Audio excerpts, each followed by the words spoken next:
Alina Mejel. Muchas gracias.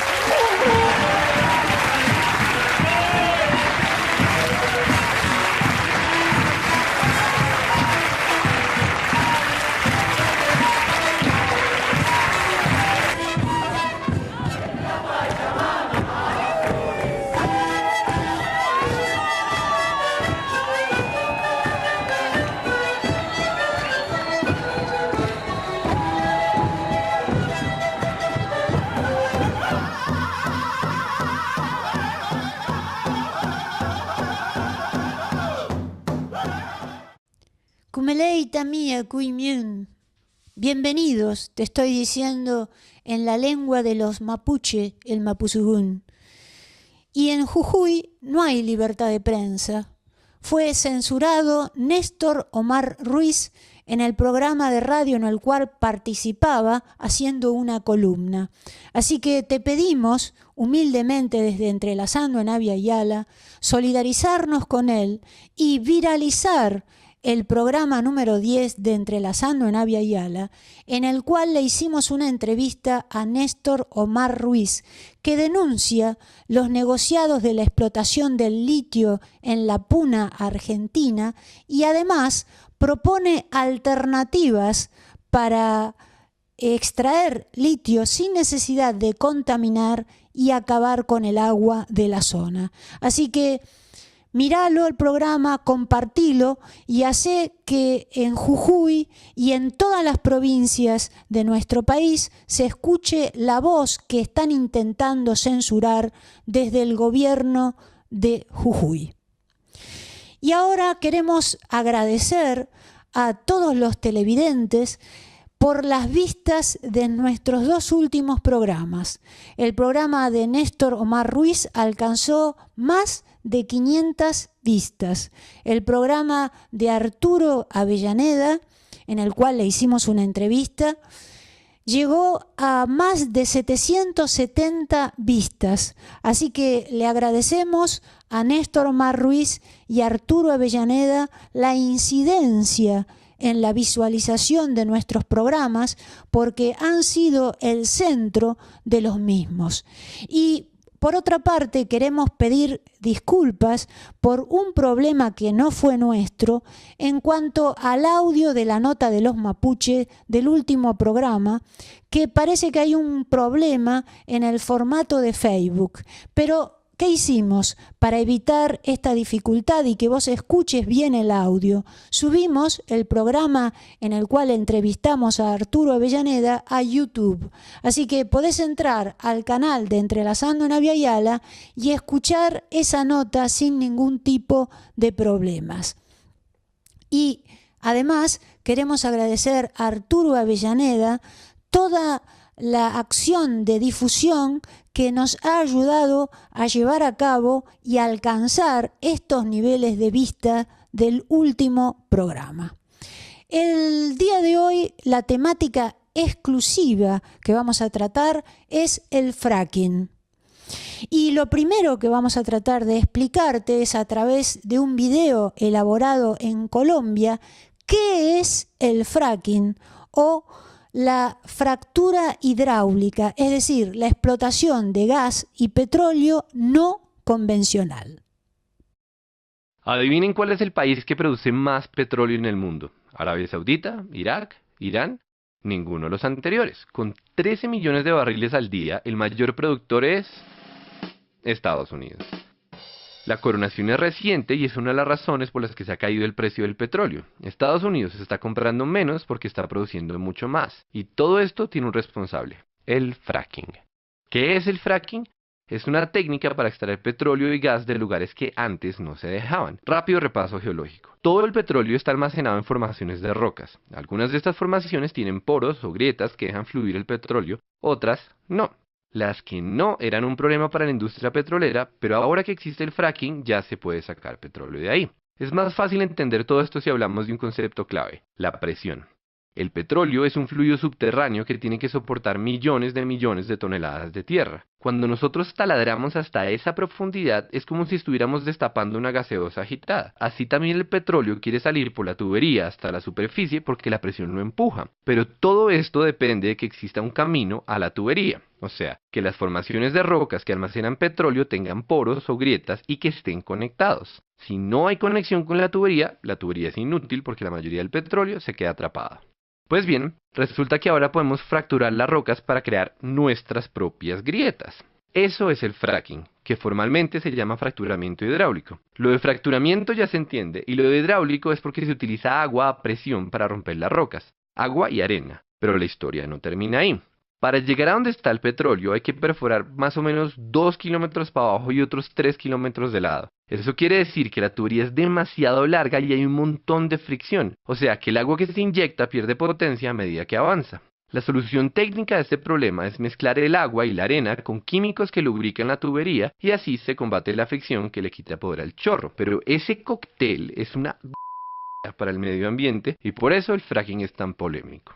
Para ser claros, no es que los pozos convencionales sean amigables con el medio ambiente, es que el fracking es peor. Básicamente estamos contaminando grandes cantidades de agua para romper rocas y buena parte del agua sucia que metemos se devuelve a la superficie todavía más sucia porque esas rocas tienen metales pesados y compuestos radioactivos. La contaminación es tanta que ya no es posible tratar el agua para hacerla potable. O sea, esa agüita se perdió y para siempre.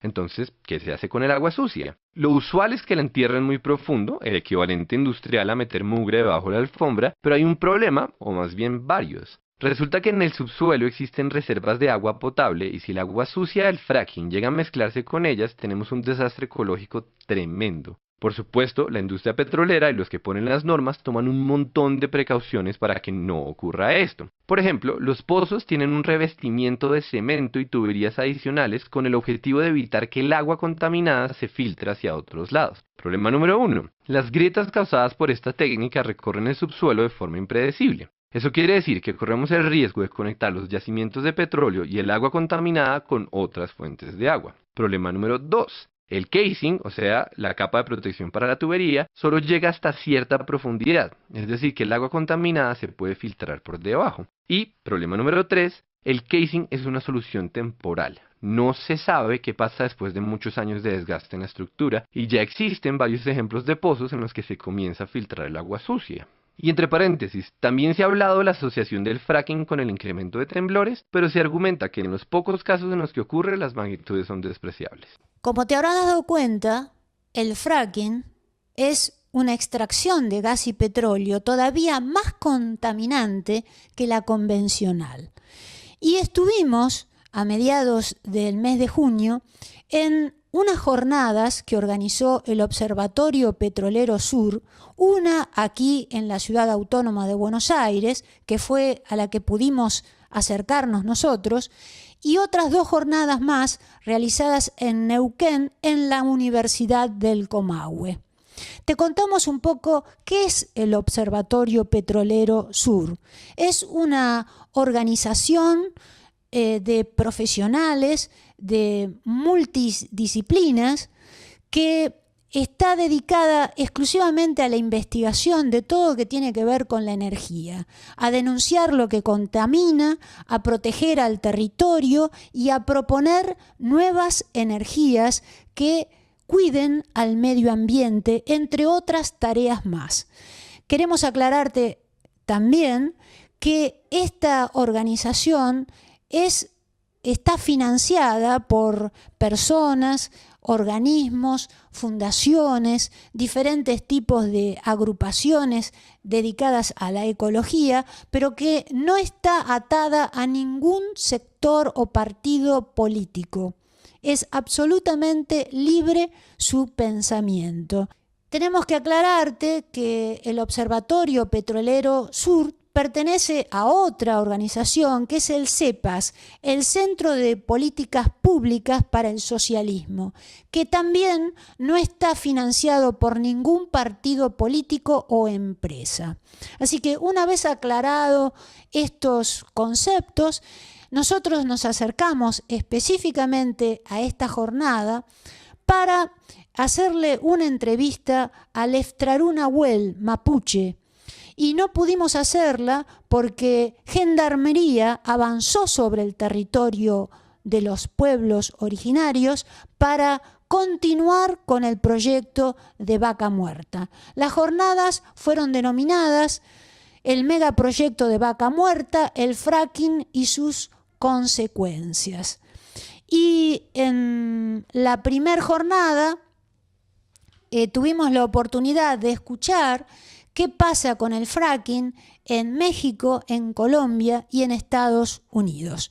Ahora lo que vamos a hacer es compartir un mapa que es parte de la creación del Observatorio Petrolero Sur. Aquí vemos el mapa elaborado por el Observatorio Petrolero Sur. En este primer mapa que observamos acá, tenemos primero la formación de Vaca Muerta, que es esta, es este triángulo que está acá. Y en segundo lugar vemos todo el desarrollo de una infraestructura gigantesca que tiene el proyecto para poder llevar a cabo esa explotación del fracking. Y lo primero que observamos son oleoductos. Fíjense, todo esto son oleoductos. Los gasoductos son las líneas punteadas. Todas esas son líneas punteadas. Después hay que construir rutas. Todas rutas, reforzar las rutas, conectar con puertos. Y encima, en estas rutas, se lleva material que es altamente peligroso para la salud, para las vías respiratorias, que es las arenas de sílice, que produce una enfermedad que es la silicosis, que es muy importante. Fíjense dónde se puede producir estas zonas, marcadas en el mapa. Estoy señalándolas, donde hay peligro en toda la ruta, ¿no? Y también hacia los puertos, porque parte de esa arena se importa.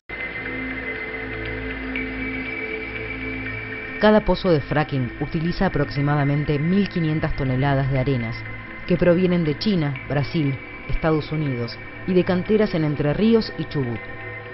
En la localidad de Anielo se instaló una planta de tratamiento de estas arenas en el año 2016. Las arenas de sílice son altamente contaminantes y el solo hecho de inhalarla genera enfermedades como la silicosis y otros efectos nocivos a la salud. Para transportarla hasta la planta tratadora de Anielo se recorren miles de kilómetros, en barcos, trenes y rutas, atravesando ciudades y zonas rurales. Cada pozo utiliza 50 camiones colmados de arena, lo que representa 1/3 del costo total de la actividad. Hoy respirar puede ser mortal para quienes viven en la ruta de la arena y quienes trabajan en las plantas de tratamiento. Otra energía es posible. Digamos no al fracking.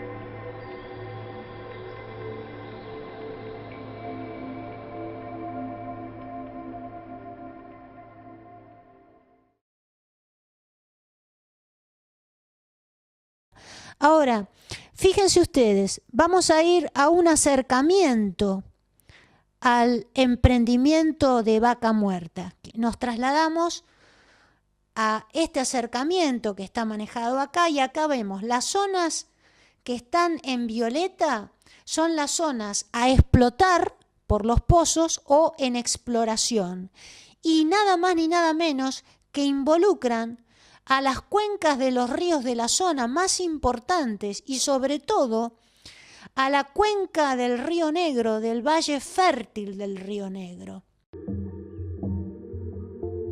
La localidad de Allen está ubicada a 16 kilómetros de donde nace el Río Negro, que le da nombre a la provincia patagónica. Este corazón frutícola tiene más de 6.000 hectáreas dedicadas a la producción de peras y manzanas, la más importante del país en frutas de pepita. Entre los ejidos de Allen y la localidad vecina de Fernández Oro se extiende el área hidrocarburífera Estación Fernández Oro. La empresa YPF avanza sobre las tierras productivas con perforaciones que utilizan el método de la fractura hidráulica o fracking. En octubre de 2016, solo en un incidente, se derramaron 240.000 litros de agua de inyección sobre esta chacra.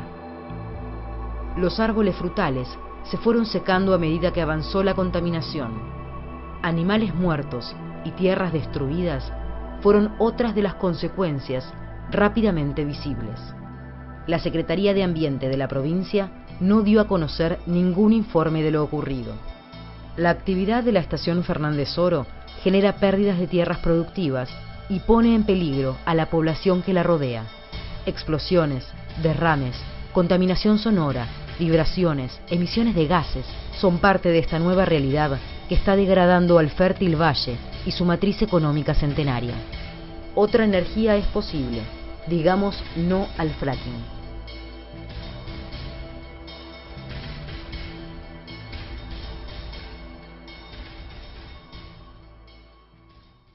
Nos preguntamos qué sucede con este emprendimiento, si tiene alguna injerencia con la planta nuclear que van a instalar en Viedma, cerca del Océano Atlántico. No sabemos, porque ustedes saben muy bien, como lo vimos en el primer video, que el fracking puede generar sismos y encima están los oleoductos. Todo esto es contaminante y además de todo esto, los residuos que produce este tipo de explotación son muchos más perjudiciales que los que genera la extracción convencional de gas y petróleo. Fíjense, acá están ubicados en el mapa los lugares donde se van a colocar estos residuos totalmente contaminantes.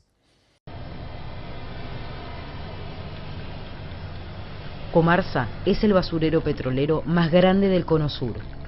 Esta planta de 34 hectáreas está ubicada alrededor de barrios populares de la ciudad de Neuquén. Piletones olímpicos a cielo abierto de lodos de perforación, tierras contaminadas, agua de retorno, desechos químicos provenientes de la actividad petrolera son parte de la contaminación que afecta a las familias vecinas. Desde 2012, en la era del fracking, el basurero multiplicó más de 4 veces su tamaño.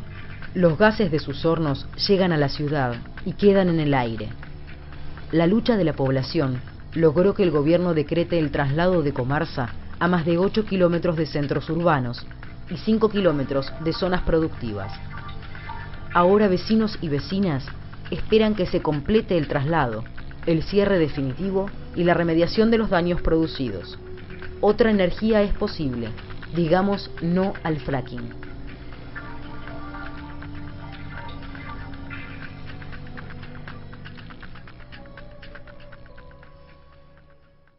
El proyecto Vaca Muerta involucra el 30% de Neuquén y el 13% de Río Negro, con todas esas áreas de influencia que ustedes vieron en el mapa.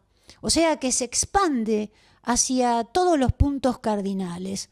Y por otro lado va a generar crecimientos enfermizos de ciudades, como por ejemplo Añelo, que va a recibir una población de muy pocos habitantes, se va a transformar en una ciudad de más de 40.000 habitantes, con una población que va a exceder en hombres, la población de hombres, generando otras problemáticas sociales mucho más graves que las que podemos imaginar en una población que crece de manera natural, de acuerdo a una realidad también que respeta al medio ambiente y al crecimiento urbano.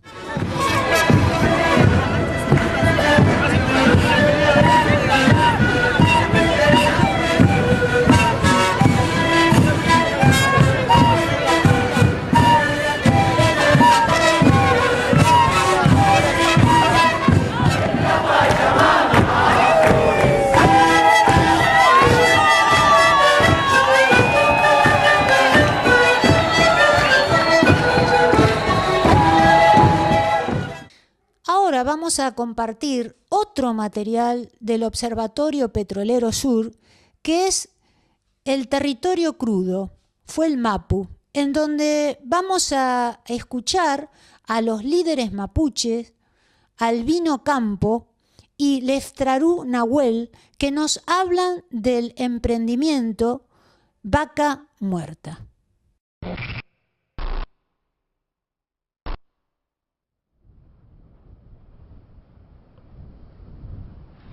Acá esta zona que hoy se llama el Comahue, para nosotros significa Cumewe, y es el lugar bueno. Y el lugar bueno porque da todo lo necesario para vivir y que brindó siempre todo lo necesario. Estamos entre dos ríos en un valle, y eso es lo que hoy está siendo destruido.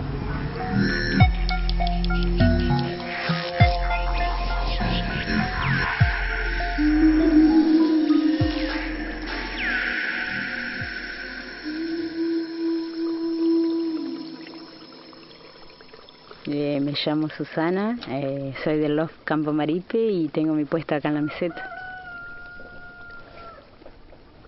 Nosotros le decimos Loft, que significa comunidad, y pertenecemos a la comunidad mapuche. Tengo ovejas, pero no son muchas, y gallinas, las vacas y las chivas y nada más. Ah, y que tenemos caballos también. Yo era libre, viste, acá con los animales lo alargaba para cualquier lado, la tarde salía, le daba una vuelta y ya, listo. Y ahora ya no, tengo menos espacio para los animales, que también ellos andan ahí, ya están como más acostumbrados a las torres, y eso van y toman el agua ahí que tiran ellos. El problema es que tomen esa agua y se le cae mal, sí, re mal. Estoy media arrinconada con las petroleras, con las torres.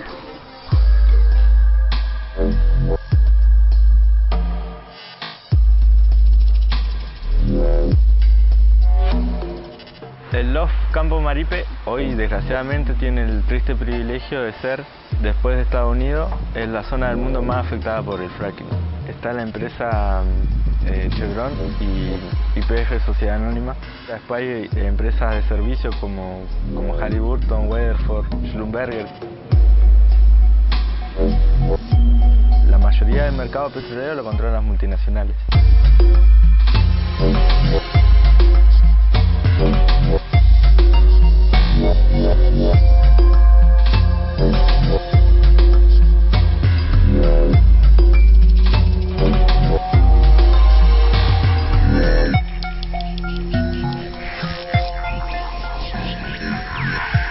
Dentro del territorio deben haber arriba unos 300 pozos, más o menos 300.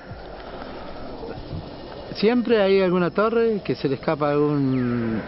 Si no se viene el pozo, y eso, estando a la orilla del río, va a parar directamente al río. Acá no, va a tardar un tiempo, pero las napas de agua se van contaminando. Día a día se están contaminando. Y se están secando las aguadas. Acá donde había aguada, tampoco hay aguada.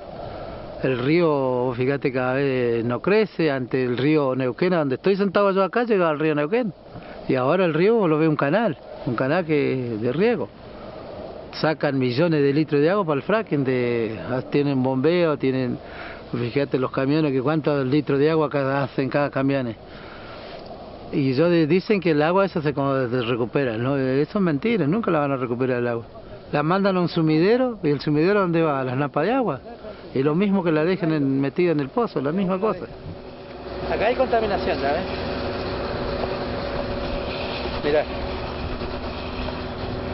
Mirá lo que es. Esto es una manta, mirá cómo están. Sobre la tierra, sin ninguna protección abajo. Esas mantas están llenas de petróleo. Tendría que estar tapado con nylon. Estos son los venteos que tienen, ¿ves? Ahí se prende fuego. Y la otra día se le prendió fuego allá en el fondo aquel. Largaron el gas y se prendió fuego el campo.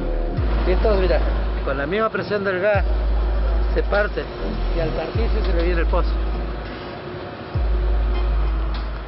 Si lo que vos ves ahí ha hecho una pedazo poco de petróleo que han enterrado, le pasaron la máquina y ahora está brotando de vuelta. Ellos lo que no quieren es que vos mostres esto.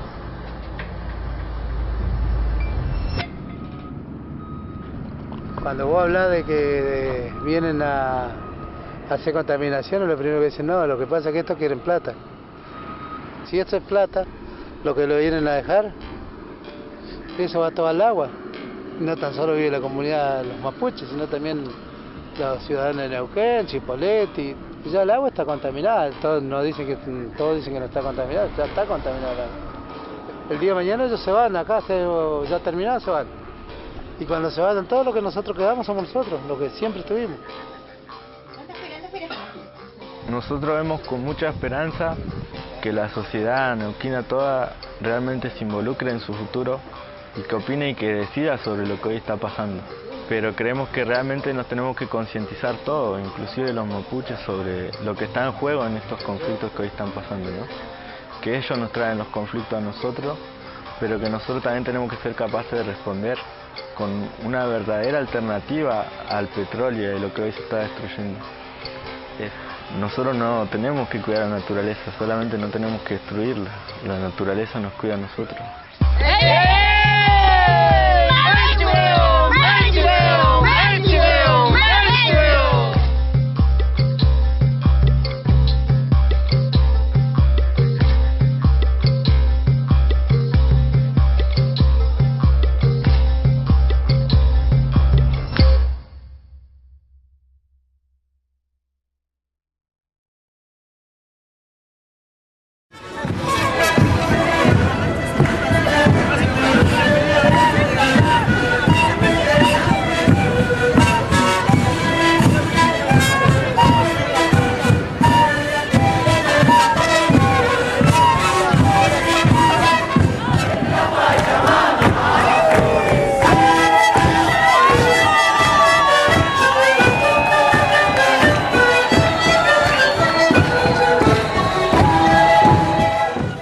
A mediados de junio asistimos a la primer jornada del megaproyecto Vaca Muerta, el fracking y sus consecuencias, organizado por el Observatorio Petrolero Sur. En estas jornadas ya te aclaramos que no pudimos escuchar a Leftrarún Nahuel, que es un representante del pueblo mapuche perjudicado con este emprendimiento que es absolutamente ilegal y que no respeta ni la Constitución Nacional ni la Ley Nacional de Política Ambiental con su artículo 4º precautorio. Lo único que hace es destruir el territorio y todo lo que habita en él.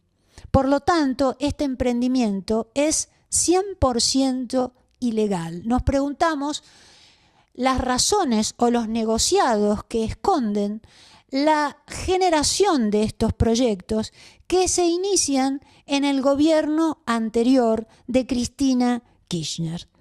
Y vamos a ver en estas jornadas que llevamos nuestras cámaras para poder registrar, vamos a escuchar a representantes de México, de Estados Unidos y de Colombia. Y vamos a escuchar qué sucede en estos países. Alberto Salamando, que viene en representación de las comunidades indígenas de Estados Unidos, va a explicar el gran triunfo de Standing Rock, que no fue precisamente que el oleoducto no se construyera, porque eso se logró con el gobierno de Obama, pero al subir Trump todo se volvió en contra y el oleoducto sigue construyéndose. Pero Salamando nos explica con toda claridad que no se busca en estas luchas vencer o perder, sino que lo que se está buscando es una unidad, se está buscando el defender el territorio, aunar fuerzas.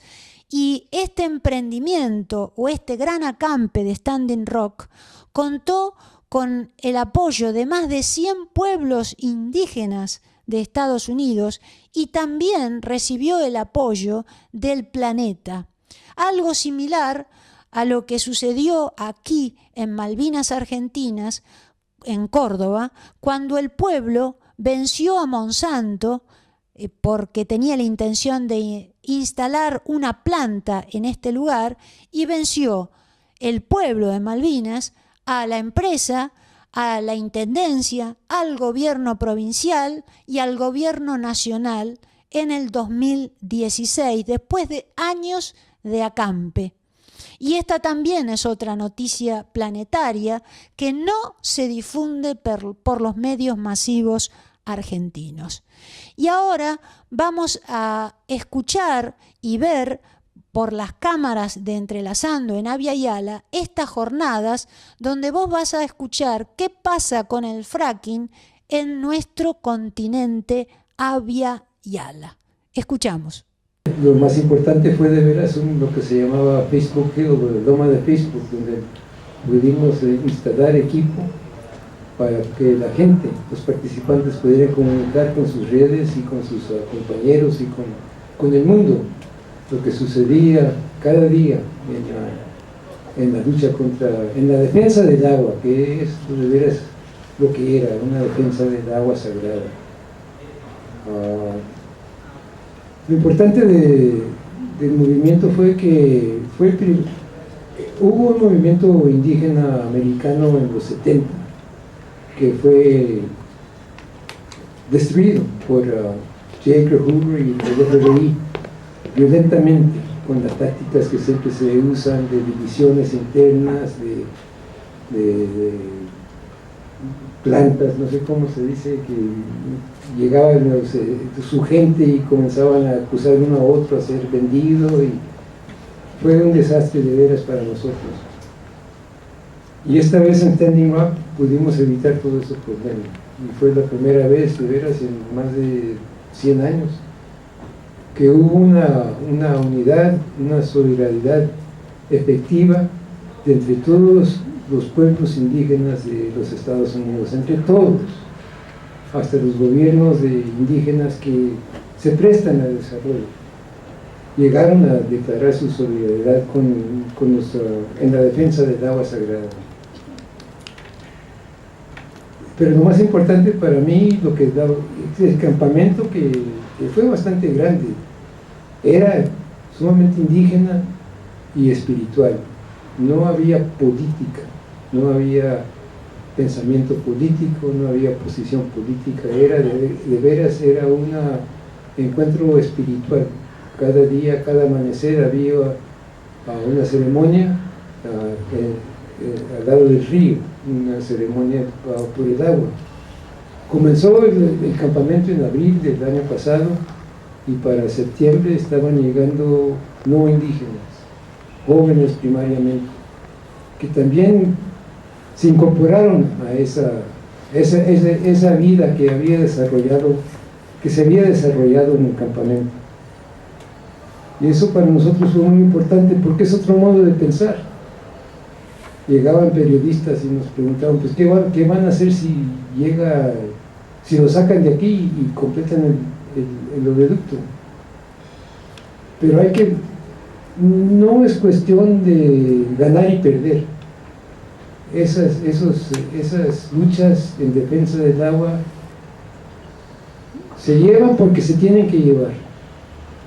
Ganar o perder es otro modo de pensar. Es que ser fiel a lo tradicional. Me parece que durante el genocidio contra los pueblos indígenas, que comenzó con Andrew Jackson en 1833-34, que duró hace más de 100 años, lo único que pudo preservar los pueblos indígenas de los Estados Unidos fue la vida espiritual, sus creencias, sus ceremonias, su estilo de vida, su modo de vida. Ahí comenzó lo que luego se articuló como el buen vivir, que uno no tiene que ser rico para vivir una vida digna. Y una gran parte de esa vida digna es mantener su relación con la tierra, con todos los seres vivientes, que somos todos iguales, que como lo piensan los Dakota, los búfalos son una nación, son nación, que hay hombres búfalos, hay mujeres búfalos y las bebés búfalos. Son iguales, son parte de una red de vida, y eso es lo que se tiene que defender. El reto fue no entre nosotros, el reto fue que la compañía que quería meter el oleoducto que iba a llevar, o que lleva ahora, al petróleo de fracking, para ellos, no sabíamos lo que estaba pasando. Teníamos nuestros drones y nos podíamos vigilar, pero ellos también tenían aviones y nos estaban vigilando a nosotros. Pero hace como 2 o 3 semanas, una organización que se llama Intercept comenzó a recaudar documentos de la compañía. La compañía ocupó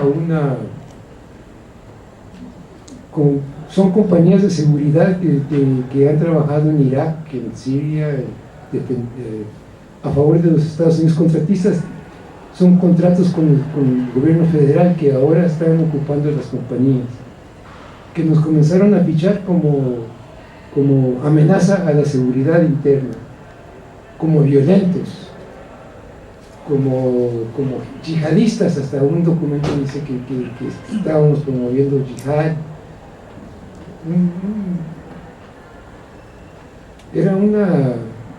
Nos cayó como sorpresa, pero de ahí podemos explicar la violencia que se dirigió contra los defensores del agua. Y hubo bastante violencia, y eran no solo la policía y el sheriff local, sino también llamaron a la Guardia Nacional, hasta cierto punto otras agencias de policíacas, y hicieron lo posible para poder desprestigiar el movimiento. Hasta una vez, cuando estuve ahí, una vez llegó un camión con cajas de cerveza para emborrachar a todos.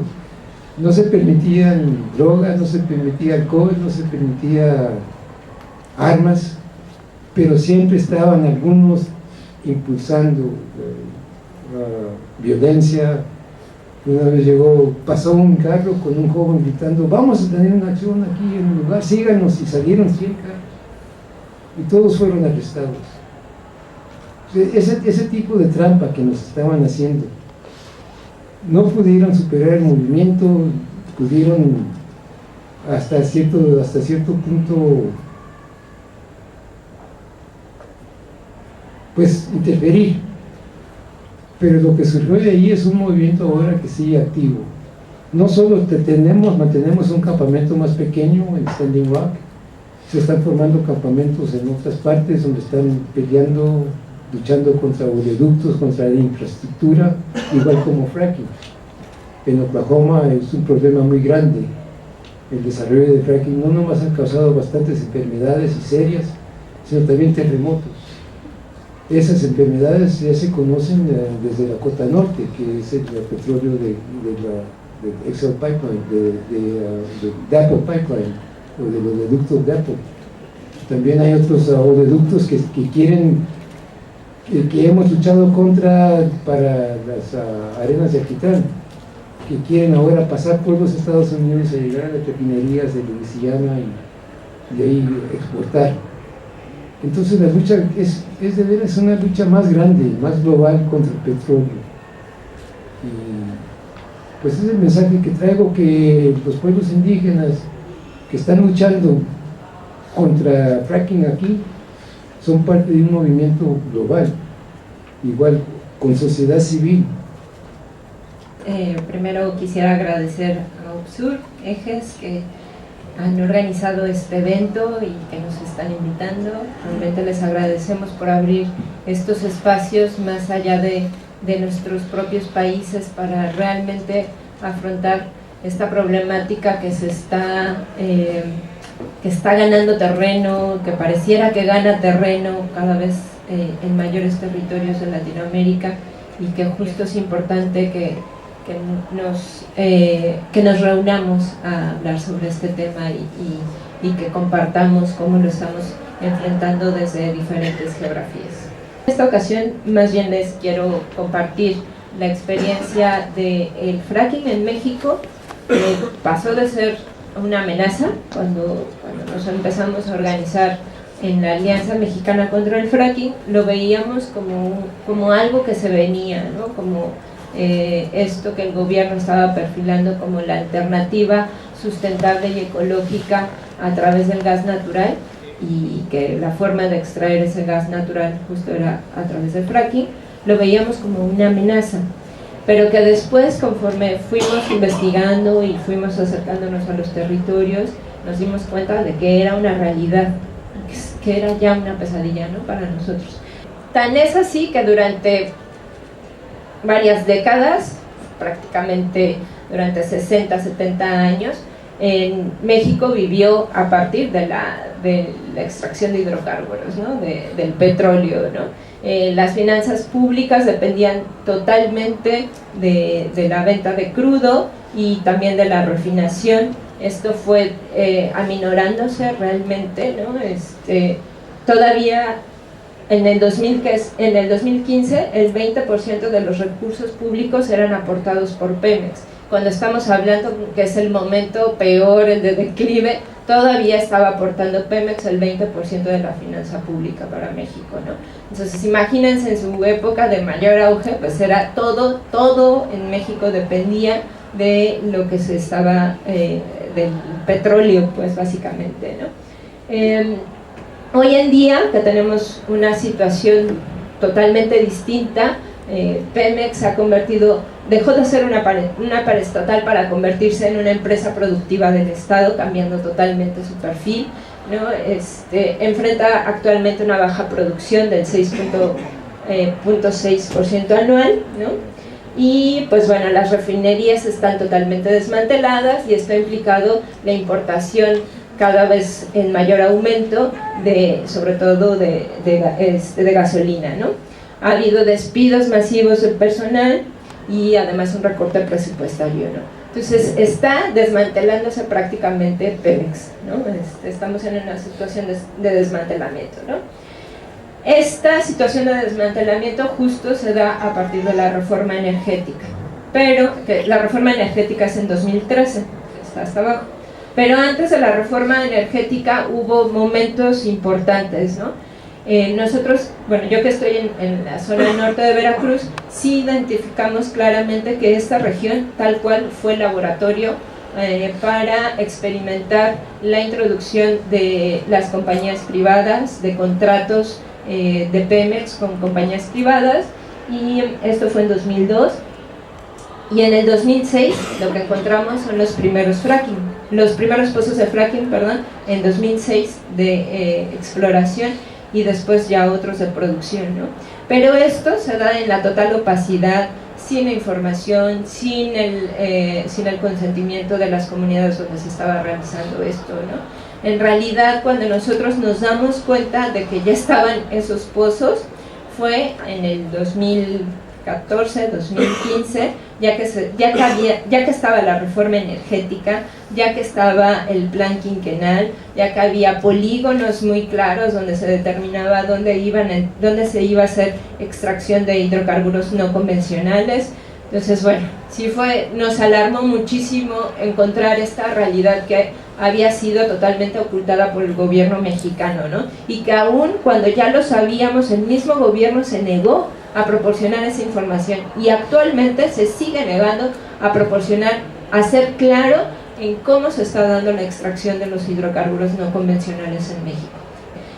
Todo el tema de exploración y extracción de hidrocarburos es de interés social y de orden público y tiene prioridad sobre cualquier actividad que se realice. No importa si es agricultura, no importa si hay viviendas, no importa lo que haya ahí, lo más importante es la extracción y exploración de hidrocarburos. Ajá. Y bueno, hay un poco justo esto a partir de solicitudes que se hacen desde la Alianza y desde otros compañeros que forman parte de la Alianza. Nos enteramos hacia 2015 que en México existía la maravillosa cantidad de más de 900 pozos, 349 de estos pozos están en Veracruz. Ajá, la siguiente. Y solamente en el municipio donde yo vivo existen 172 pozos, ¿no? Para entender un poco la gravedad de la situación. Bueno, pues ahí un poco los actores, definitivamente pues las instituciones públicas y los funcionarios del Estado. Por otra parte, pues las instituciones privadas, que son actores muy opacos, pues la sociedad civil, que es un actor determinante para establecer esta lucha en contra del fracking.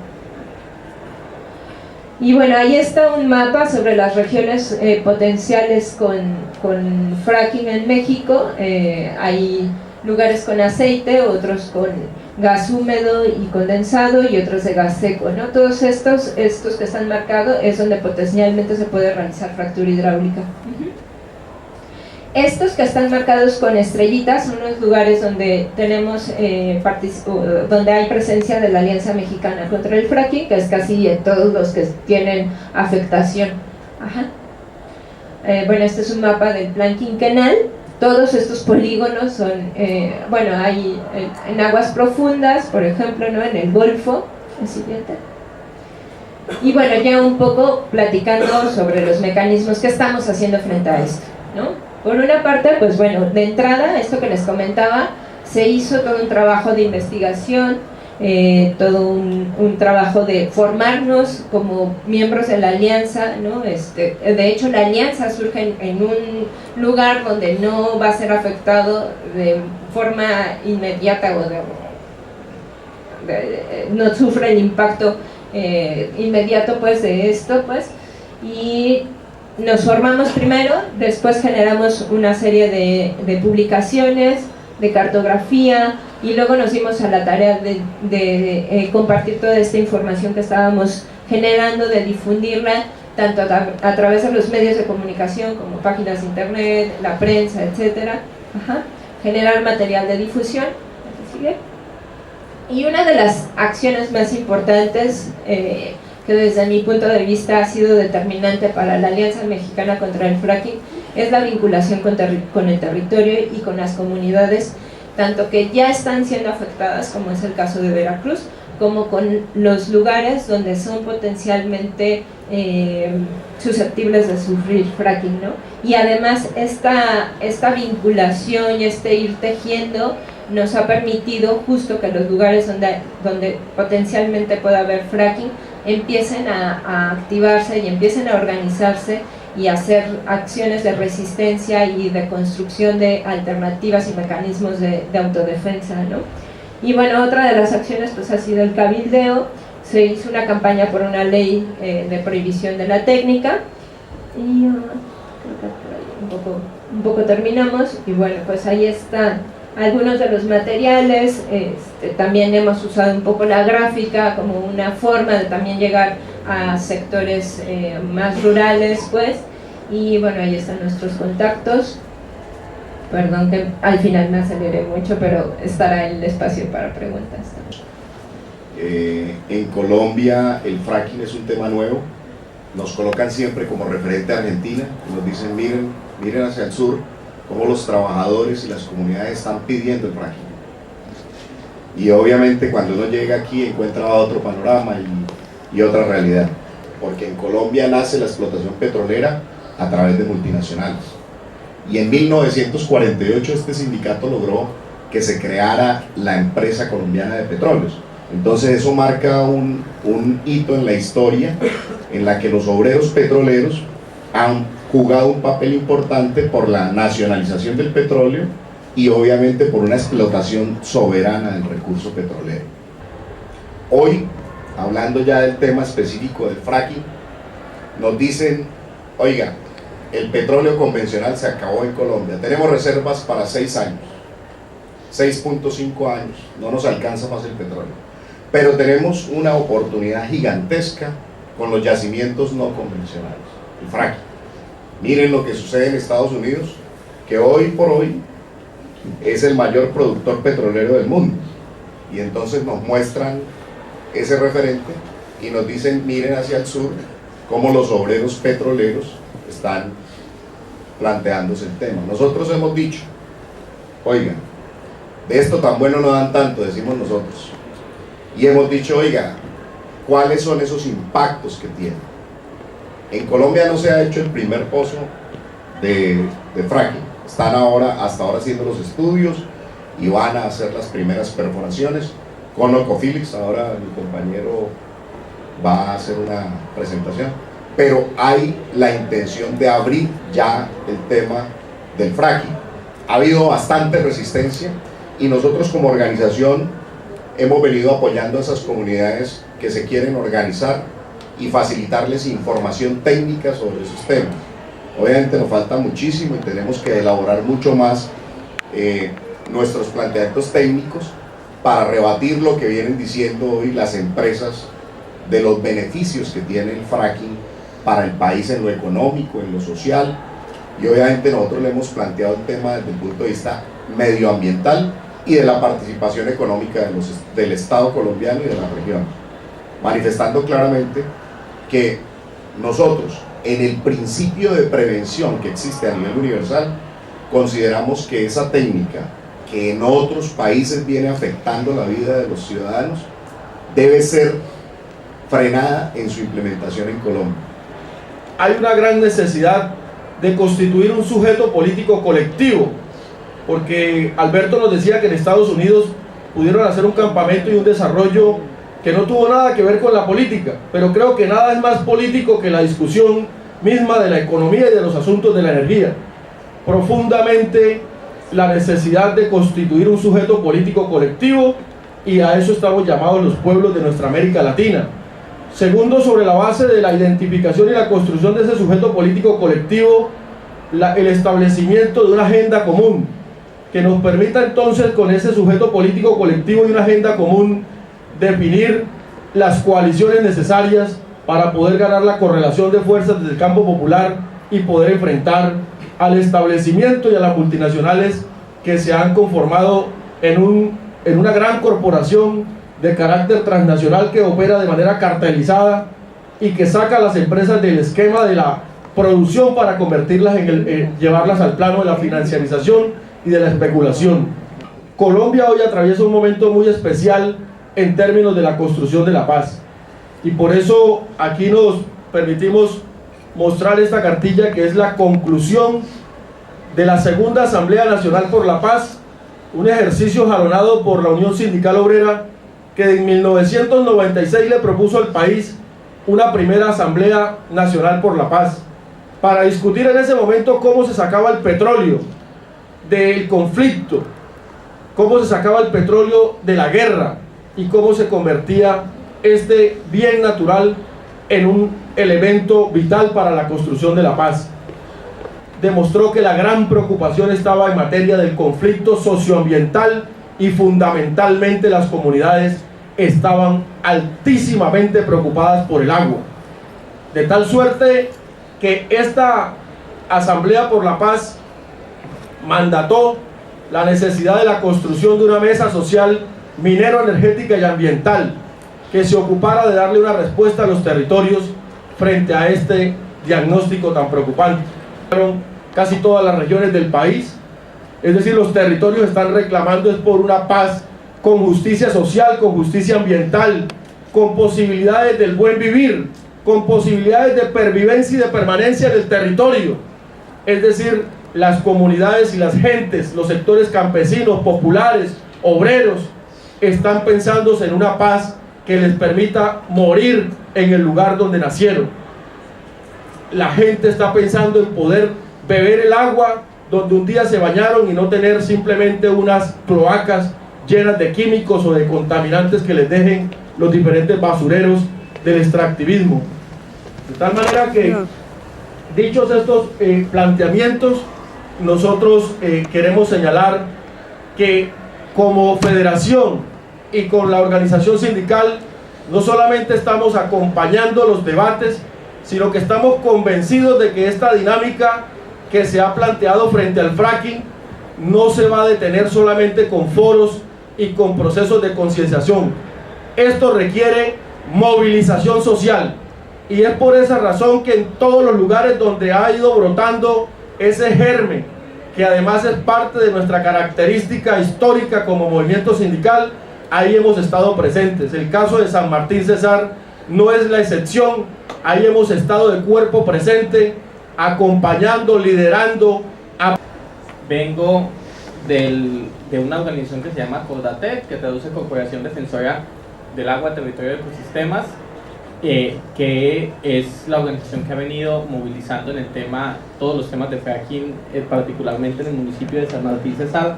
Voy a pedir ir pasando las presentaciones y tal vez un poco rápido contar un poco que este es el panorama en Colombia.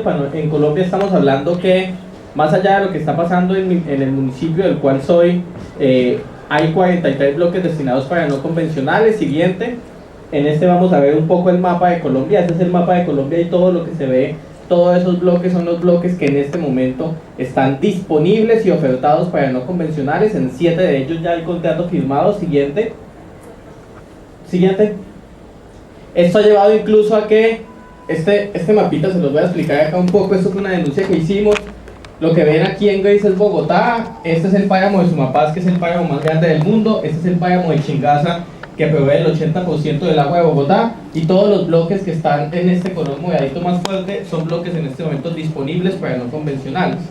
¿Sí? El gobierno ha llegado a la locura en este momento de que está ofertando bloques para fracking en los límites de Bogotá y rodeando el páramo más grande del mundo y el páramo que está en este momento proveyendo el agua de la capital, para entender un poco y ponernos en el contexto de la amenaza que significa. Siguiente. Estos son un poco unos mapas de algunas regiones. Aquí está San Martín, bueno, esto es departamento de Santander, Magdalena Medio. Siguiente. Esto es San Martín y este es el bloque que en este momento ya está en etapa de exploración. Lo tienen dos multinacionales, ConocoPhillips y Canacol Energy. Siguiente. Y empezar a contarles un poco la historia de donde vengo. Esta foto que está acá es el corregimiento de Pitalimón, en el municipio de San Martín, departamento de Sosay, un municipio de 22.000 habitantes, y esta es la zona en la que se está implementando el primer proyecto de fracking en Colombia. Es un complejo de ciénagas y humedales con una diversidad de fauna y flora muy alta, en la que el gobierno nacional cree y asume que ahí se puede hacer y que ese va a ser el experimento, y nos cogieron a nosotros como los conejillos de India. Siguiente.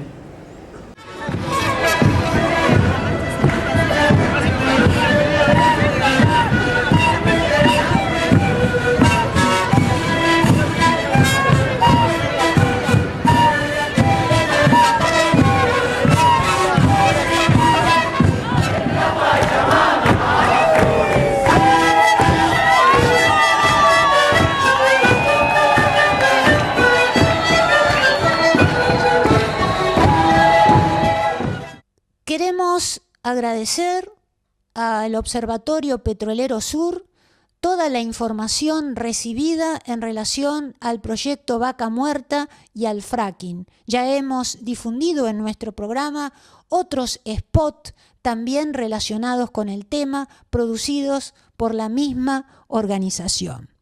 Y no nos queda ya más tiempo, más programa. Lo único que te queremos decir es que si nosotros agradecemos el tener 700 y pico o 771 vistas, por lo menos hasta el día de hoy, de un programa, es que somos un programa pequeño, autogestionado, y estas vistas tienen que ver con una transmisión en vivo vía Facebook.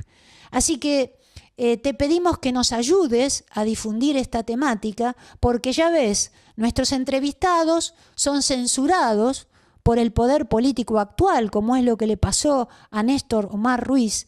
Así que ayúdanos a que las voces que se ocultan en todo nuestro país y en todo el continente se escuchen, porque eso es lo que está haciendo Entrelazando en Abya Yala.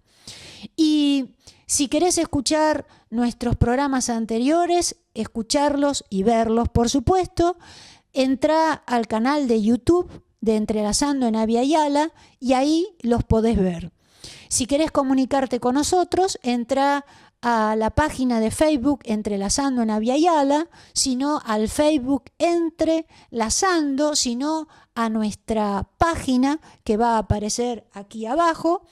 Y lo único que nos queda es agradecerte y te invitamos para el próximo viernes a las 19 horas a que veas el nuevo programa de Entrelazando en Abya Yala por Al Sur Stream TV en Facebook en vivo. Y como siempre, nos despedimos en la lengua de los Wichi diciéndote Nanechepa. ¿Qué quiere decir Nanechepa? Quiere decir alcémonos. levantémonos, pongámonos de pie de una vez por todas. No permitamos que contaminen y destruyan nuestro territorio porque nos están robando el futuro. No lo permitamos más. Hagámonos cargo del futuro de nuestros hijos y hagamos todas las alternativas que existen para no contaminar, para sobrevivir, para estar en armonía con la Pachamama. Hasta el próximo viernes. Nanechepa.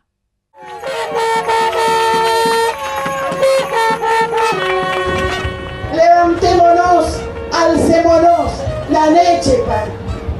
Y Juanina Mejel, muchas gracias.